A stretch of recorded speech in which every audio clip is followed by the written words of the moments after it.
الرنام الرسول ينقل المعلومة الوراثية من النواة إلى الهيولة. التركيب الكيميائي للرنام.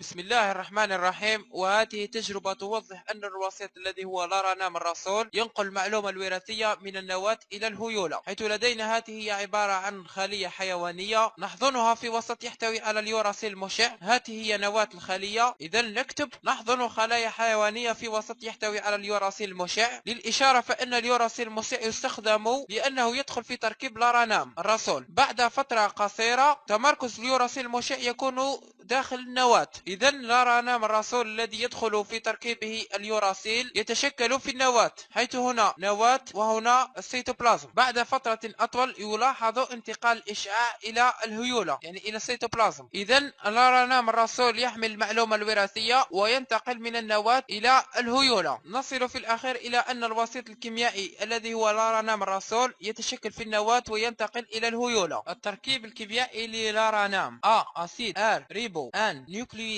الحمض الريبي النووي. ولدراسة التركيب الكيميائي للرنام نجري عليه نمطين من الإماهة. أولا الإماهة الكلية، وشروطها هي كالآتي: أولا حمض كلور الهيدروجين، يعني نضع الرنام في وسط فيه حمض كلور الهيدروجين وتحت درجة حرارة 120 درجة مئوية، والمدة الزمنية 2 ساعة. نتائج هي 3 مركبات منفصلة عن بعضها البعض، وهي مجاميع حمض الفوسفور يعني H3PO4، وسكر خماسي الريبوز يعني C5H10O5، وأربع أنواع من النيوكليوتيدات وهي الأدينين، الجوانين، السيتوزين واليوراسيل. النمط الثاني من الإماهة هو الإماهة الجزئية، وشروطها هو نضع الرنام في وسط فيه حمض كلور هيدروجين وتحت درجة حرارة 60 درجة مئوية، أما المدة الزمنية فهي 1 ساعة فقط. النتائج هي ظهور 4 أنواع من النيوكليوتيدات، حيث تعتبر الوحدات الأساسية للرنام.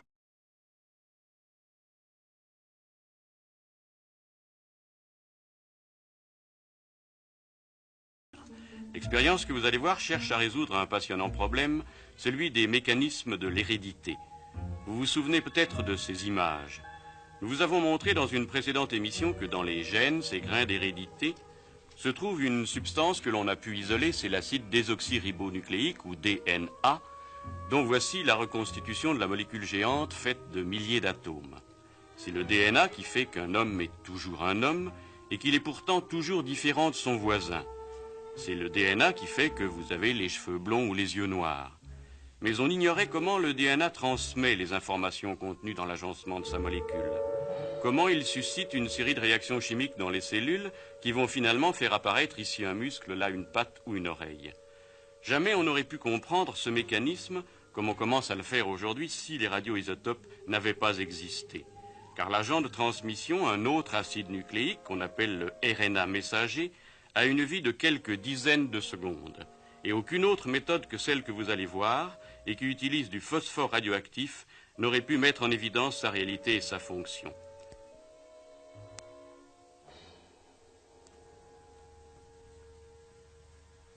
Voici comment s'effectue l'expérience par laquelle le docteur François Gros a réussi à mettre en évidence le RNA messager.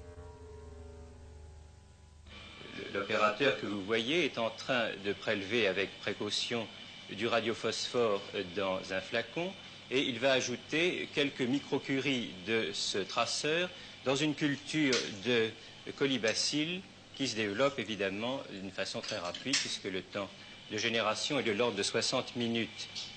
L'incorporation ne doit pas excéder quelques secondes, ce qui découle de ce que je viens de dire tout à l'heure, et pour stopper cette incorporation, il suffit tout simplement de plonger rapidement la culture dans un bain réfrigérant.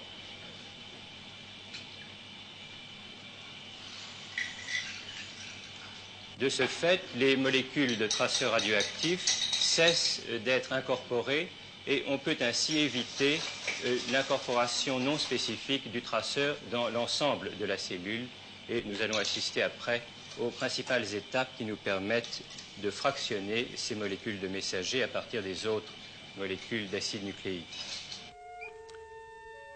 Par cette première opération, le RNA messager a donc été marqué par le phosphore radioactif pendant sa synthèse dans la cellule et la réaction a été stoppée brutalement.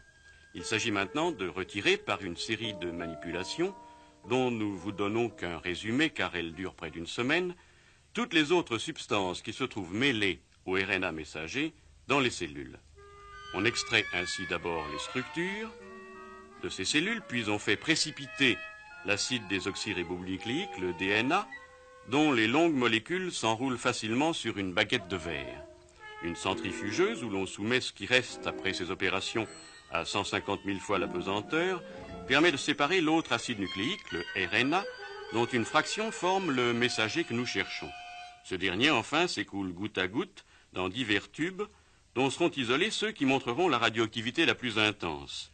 Signe indéniable qu'il s'y trouve bien le RNA messager qui a été synthétisé en quelques secondes par les microbes et qui seul a pu être marqué pendant ce court laps de temps par le phosphore radioactif. Un tel travail, en dehors de son intérêt passionnant pour comprendre les mécanismes de l'hérédité, pourrait conduire un jour à des applications pratiques, car certains biologistes pensent que le cancer pourrait être dû fondamentalement à un dérèglement du fonctionnement du RNA messager qui transmettrait mal les informations et provoquerait ainsi la multiplication anarchique des cellules.